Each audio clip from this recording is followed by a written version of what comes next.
There is a lot going on in Dragon Ball Sparking Zero's combat, and while there is a short tutorial at the beginning of the game to get you started, it doesn't even go into half of the deeper mechanics that you'll need to know if you plan on making it through episode mode, and especially if you plan on trying to go for the secret win conditions that lead to path branches. So let's break down this complex fighting system and tell you what you need to know in order to master it. This is the end for you. Here's a little extra. First off, because there's already so much to go over about this combat system, I'm going to skip the most basic things and assume that you already know what the key bar is, what the skill counter is, what rush attacks are, and so on. So to start, let's talk about distance and movement. In Sparking Zero, the distance between you and your opponent affects what options you have available to you. Note how while I'm moving away from my opponent, eventually there are speed lines that show up and I start moving a little faster. That indicates that I've left close range. Why this is important is because your dash and moves change depending on whether you're close or far. If I'm close, pressing the dash button will initiate an invulnerable quick step, and then if I attack, it will do a standard rush combo. If I'm at this long range distance though, pressing the dash button will execute a quick dash, and if I perform an attack out of that quick dash, I'll actually perform a unique short dash attack that can be charged to send opponents flying, comboed into a rush combo,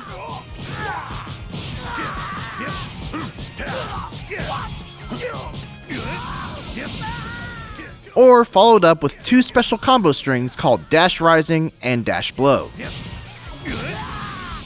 If you're very far away, your best option is probably to use a Dragon Dash by holding down the right trigger and pressing the dash button. Pressing it without holding a direction will automatically send you towards your target, while holding a direction will let you fly in that direction. Out of a Dragon Dash, you can do a standard attack that will combo into a rush combo if it hits, or if they're blocking, you can choose to either hold up or down and the attack button to use either a high or low attack. If they're just using a standard block and they get hit by a high or low attack, you will break their guard and open them up for a free combo. However, if they angle their block correctly, you will be the one who's opened up for a free combo. Alternatively, if you want to spend an extra bar of your key meter, you could also press the dash button again during a Dragon Dash to almost instantly zip behind your opponent and use a dash attack that the opponent will have to react to when it happens and block, which is very hard to do. One final method of approach is by using Vanishing Assaults by pressing square and X at the same time. The effect of this will differ depending on the spacing between you and your opponent. If you're close by, you'll teleport behind your opponent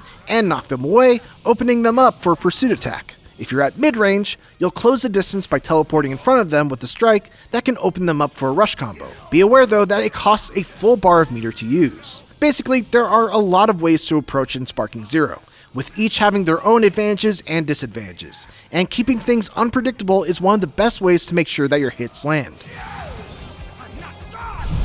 Alright, so you broke through your enemy's guard and landed a rush attack. What now? Oh no. Well, mashing square does work pretty well. You get a decent chunk of damage, and the auto combo ends with an attack that will send the opponent soaring away, giving you an opportunity for follow-ups.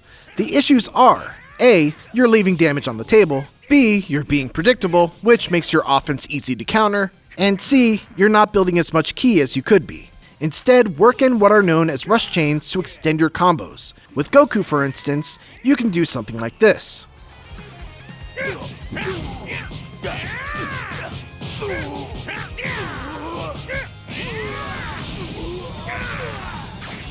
You'll regret that!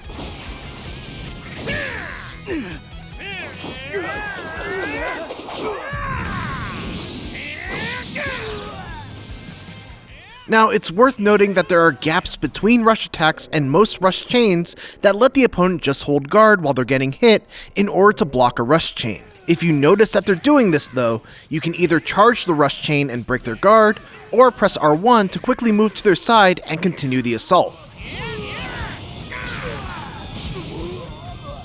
That's just an example for Goku, but most characters can do something similar by finding a way to use each of their combo extenders in a combo. You can't repeat the same rush chain twice in a combo, as it will make the combo drop. So take your favorite character into training mode and do some experimentation to find a way to link a gut punch into jump kicks, into a sweep, into a lift strike, etc. Long combos have a downside too, however.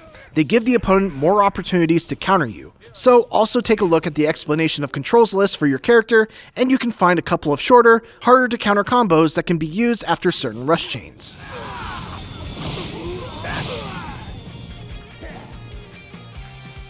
Alright, so now what do you do when you knock an enemy away? One of the things that sets Dragon Ball Sparking Zero apart from a lot of other arena fighters is that when you knock an enemy soaring away at 100 miles per hour, the combo isn't over. You have a number of different follow-ups that you can use with just the press of a button. So anytime you knock an enemy flying away with the final hit of a rush combo, or a charged smash attack, or you reverse an attack and hit with one of your own, always press X to do a dragon homing, and then square to do a dragon smash, or press triangle to do a vanishing attack. After landing one of those two moves, you can also press circle to use a lightning attack to basically end the combo by slamming them down into the ground. Every character has a different number of pursuit attacks available to them, with most being able to use 2 or 3, and a few, like Ultra Instinct Goku, being able to do as many as 4. The lightning attack ender doesn't count as a pursuit attack, so you could, for example, as Ultra Instinct Goku, do 3 vanishing attacks, 1 dragon smash, and then a lightning attack to close it all out. Another thing to note is that blasts, which are what Sparking Zero calls your big Kamehameha-like special moves, are near guaranteed to land after a pursuit attack. So if you have the key available, you should almost always look to land one of your character's special moves after knocking them away with a pursuit attack. You can also choose not to finish the combo with a lightning attack and instead use that opportunity to charge up your ki. Last thing that's worth noting is that you usually will gain extra pursuit attacks while in sparking mode as well, so keep that in mind to really optimize the amount of damage you're dealing.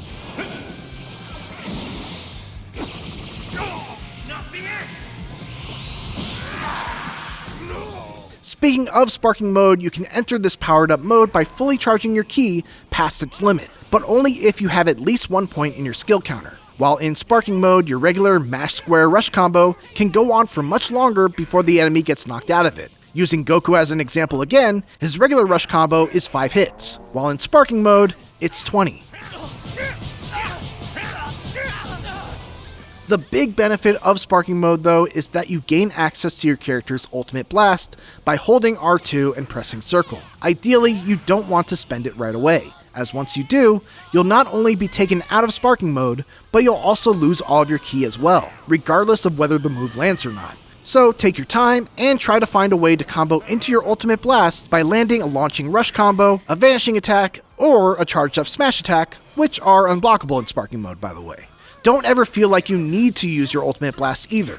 If sparking mode just runs out, you'll still have full ki and be able to easily get back into it. So if the opportunity isn't there, don't sweat it and just try again.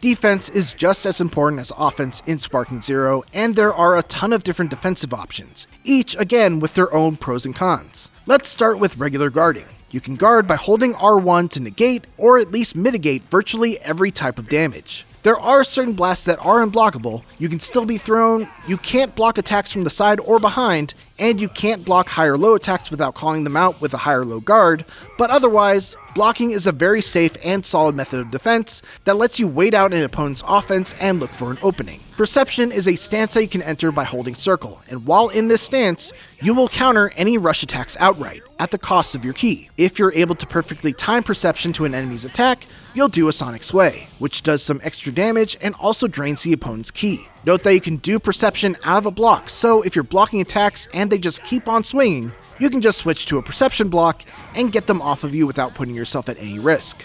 If an enemy notices that you're just holding Perception or block though, all they have to do is use high speed movement during a rush combo to zip to your side or to your back and continue the assault. If they do that though, you can counter it with your own high speed movement by pressing R1. High speed movement can be used to counter an opponent's high speed movement, a charged smash attack, a pursuit attack, and blasts, but requires fairly strict timing, making it a bit risky to use against exceptionally damaging moves. You're usually better off just blocking or using your dashes to try to get out of the way if you're far enough. Perception loses out to basic ki attacks, but it can be used to deflect certain blasts. Note though that you cannot deflect ultimate blasts, and potentially other blasts that are unblockable. Look, I don't know for sure, I haven't tested against all of them. There are a lot of characters in this game.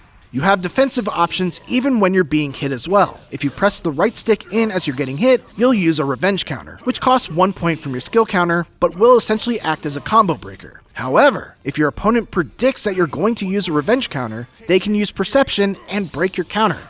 And finally, you have super counters, which you can do by pressing up and square. These are incredibly difficult to time, as they should be, as you can use them even while you're getting hit from behind with no cost. And if they land, you knock the opponent away and leave them open to pursuit attacks. Mashing to find the timing doesn't work either. You'll have to very specifically time the counter to get it to land.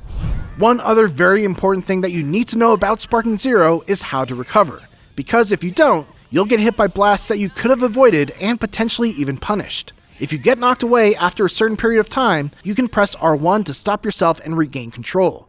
You need to do this, because if you don't, you won't regain control until you hit the ground, which gives your opponent time to either charge up or hit you with a blast that isn't part of a true combo. Similarly, if you're splatted on the ground, press X and a direction to roll and get back up on your feet. You can also spring back into the action in certain circumstances by holding forward to use a Dragon Dash and instantly get back into your opponent's face. Or you can do the opposite and quickly retreat by holding back. Finally, really quickly, let's touch upon transformations, fusions, and tags. If you're a character with a transformation, you'll know when you have reached the requirements for a transformation by the appearance of this icon next to the skill counter. When you see it, hold up on the D-pad to bring up your potential transformations. Each transformation has a cost tied to it, which is how many points on your skill counter you'll need to do that transformation. Fusions are largely the same thing. You just tab over to the fusions by pressing R1, only you'll need to have a teammate who you can fuse with.